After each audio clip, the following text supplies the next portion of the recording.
It's me, Don't Feels. How you doing, party people? I am the empty nester legacy creator, and that's what I'm here to talk to you about today. You empty nesters that's out there. Now I know as an empty nester, I know I've been there, done that. I know exactly how it feels when you feel like, okay, I worked all these years, 20 some odd years, focusing all my attention on the kids. Now they're gone, and now, oh, I'm sad. I don't know what to do. My life is over. Your life isn't over. You did what you were supposed to do. You raised your children. Oh, I just lost the back of my ear. You raise your children to the point where they're now adults, where they can go out now and start their own life, start becoming responsible adults. That means you did a great job. Pat yourself on the back. Congratulations, girl. You did a good job. Now, that chapter is over. That's it. That chapter is over. It's time to focus on the next chapter. And your next chapter of your life, as far as your family, if it isn't this, it should be this, is to start creating a legacy, because that's our responsibility as parents. Our responsibility is to create a legacy for our children and our children's children. Now, we've gotten clouded over the years, and we don't understand that because the people who are actually doing that, they created a school system where we were told to go out and get a job, and that job helps us create their legacy and not our own. They even got us so brainwashed to the point where we think that anybody that comes to us and tell us about creating our own legacy is somehow trying to scam us.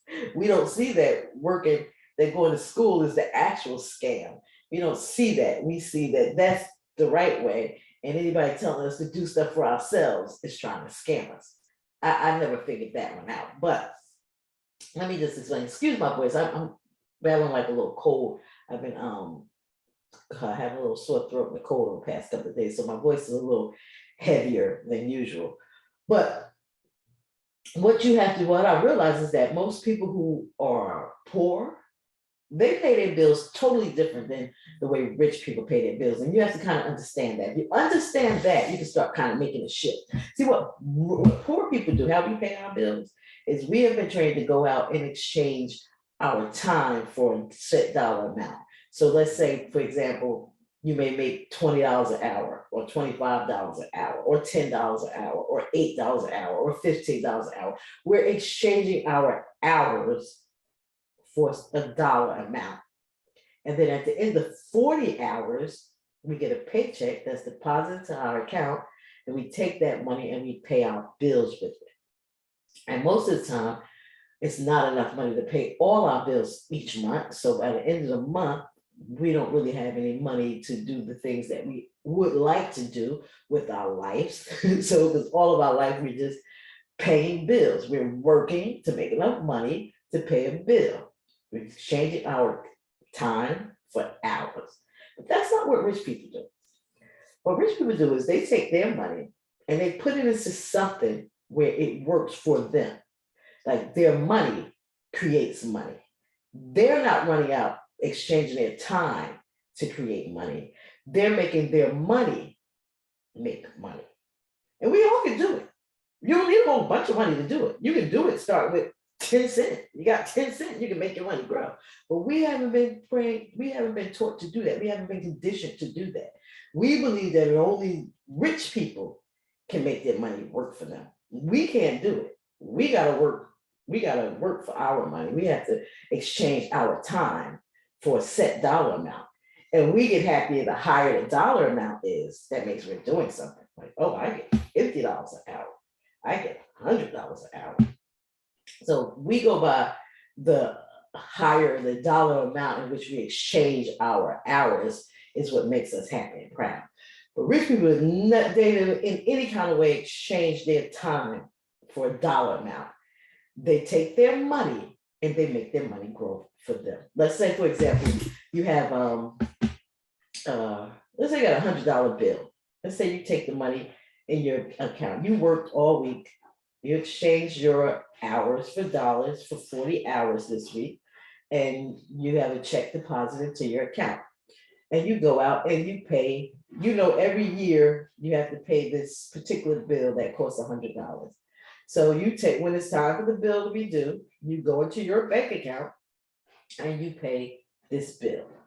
Now, what rich people will do is they know that they have this $100 bill that's due every year. So what they'll do is they'll take that money, they'll put it into something so that it starts to grow with a 10% interest. Let's say they put $1,000 into something and it has a 10% interest. So they know every month is gonna break 10%, but at the end of the year, that $1,000 is gonna grow up to $1,100. So they take that $100 and they pay their bill. They still have their initial $1,000 because their money worked for them. But we don't understand that. We think that's a scam. Somebody come to you and tell you about it. That's a scam. We think the only way we think we're supposed to make money is to exchange our dollars for hours. And that's a sick way of thinking, but that's the way we were taught. That's the way they trained us. And let me tell you why they trained us that way. Because before the public school system came into existence, everybody worked for themselves. People were creating legacies for their families. And the people who really wanted to have all the money and all the power, they knew that they had to have more people work for them than just their family. So they created the school system to program us to get a job. And that's what we did. We go out and we build their legacies. We create generational wealth for them. I was hearing the other day about the Kennedys, how each and every Kennedy that's born, they're born with a $5 million trust fund. They come into the world and immediately at 0 days old, they have a $5 million trust fund that they use to create with higher interest. They make that $5 million work for them from the time that child is born to the time that child reaches the age of 21 or 25, whenever they can start using their trust fund. So from 0 to 21 years old, that money is making money. So that original 5 million, by that time, it's probably about 25 million by the time they're 21 years old. So their money, and that child didn't have to work an hour, 2 hours in exchange of any time. That's what we have to learn how to do. That's what I would like to train people or teach people how to do, how to use your money and make money without you having to work to make money. And the reason you really need to think about it is because they are really focusing on replacing jobs. So in a minute, you're not going to be able to exchange your time for any dollar amount. You're not. It's not going to be any jobs for you to do that. What the government would like for us to do is they want to create what they call pretty much community welfare, where they give you vouchers. You're not going to have money. You're going to have vouchers to buy whatever it is they deem you need. This is vouchers to buy groceries. Here's a voucher for you to go to the movies this week. Here's a voucher for you to get transportation this week. You have to use the vouchers for whatever it is that they're telling you to use. And you can sit there and say, oh, that's not going to work, but they're already doing it in China. So they're going to bring it over here soon.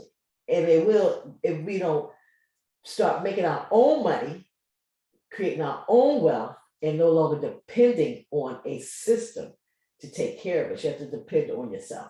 So if you are interested in learning how to do this, I am still looking for my inner circle. I have some people in it, but I'm still looking to reach 20 people to be a part of my inner circle, because over the next 2 years, in this inner circle, we're going to be creating generational wealth. We're going to be bringing in $500,000 each and every month and taking that money and growing it and growing it and growing it to the point where our children, when they're born, when our grandchildren are born, they are born with a trust fund with millions of dollars in it that will grow until they're 21.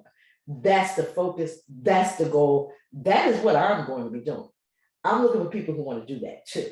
If you are that person, inbox me. Just say, hey, I'm interested. I would like to learn how to do this. I'm focusing on empty nesters because this is your assignment. You need to understand the assignment. The assignment is now to create generational wealth.